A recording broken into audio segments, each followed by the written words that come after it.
Hey everyone, before we get into this story, make sure to subscribe to my channel and share your thoughts in the comments. I read every single one, and your support means more than you know. I'll never forget the text that made my heart stop. It was late at night, and I was scrolling through my phone, exhausted from another long day. Then it appeared from my sister. Wedding set, $100,000 for the venue and everything. Can't wait for the big day. I blinked. I read it again. $100,000 for her.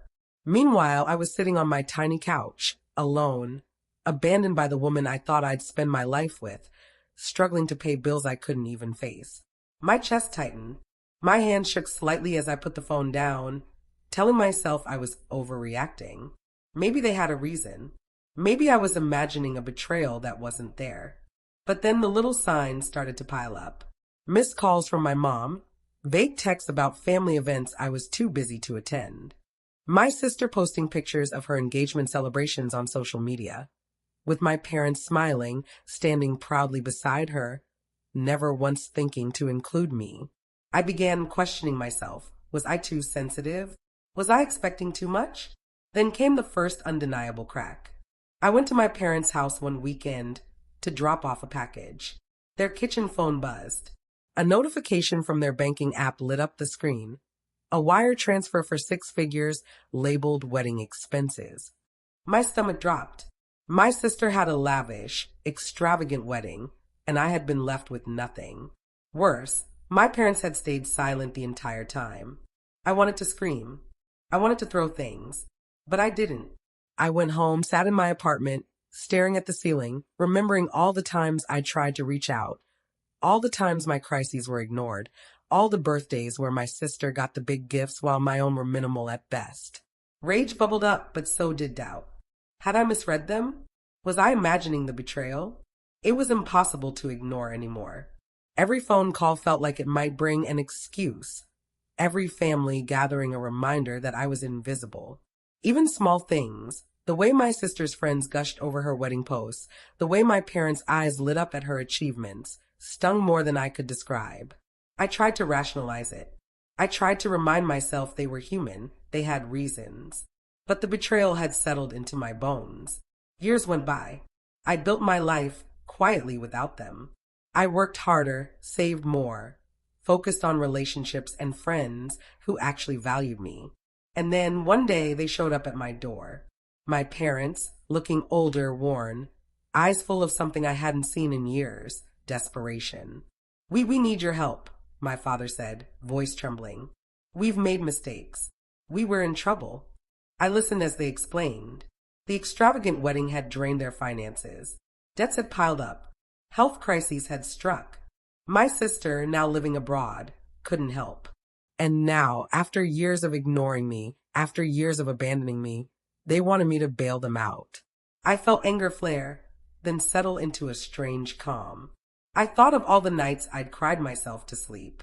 I remembered the bills I'd paid alone, the loneliness, the feeling of invisibility in my own family.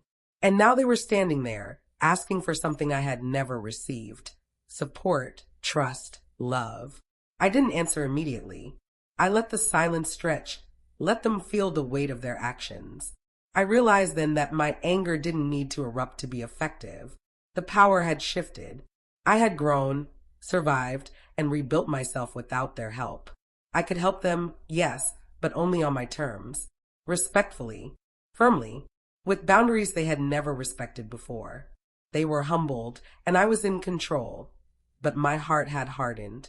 I saw their guilt, their fear, their regret, and I allowed it to wash over me without letting it define my actions. I could offer compassion without giving them the power to hurt me again. That night, after they left, I sat alone and reflected. The betrayal still stung.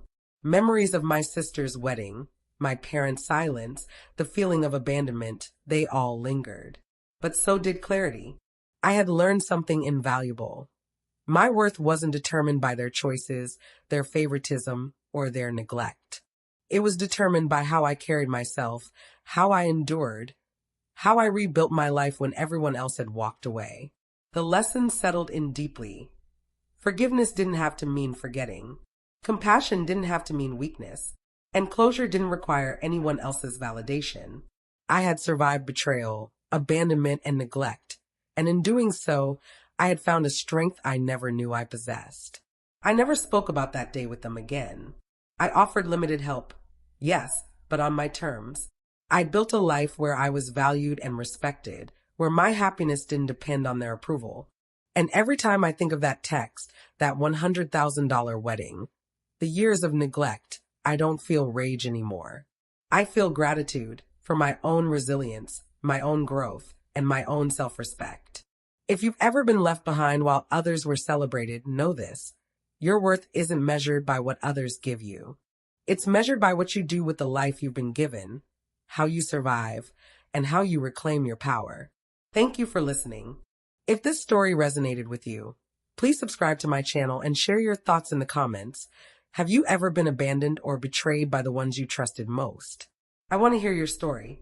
Together, we can turn our pain into strength.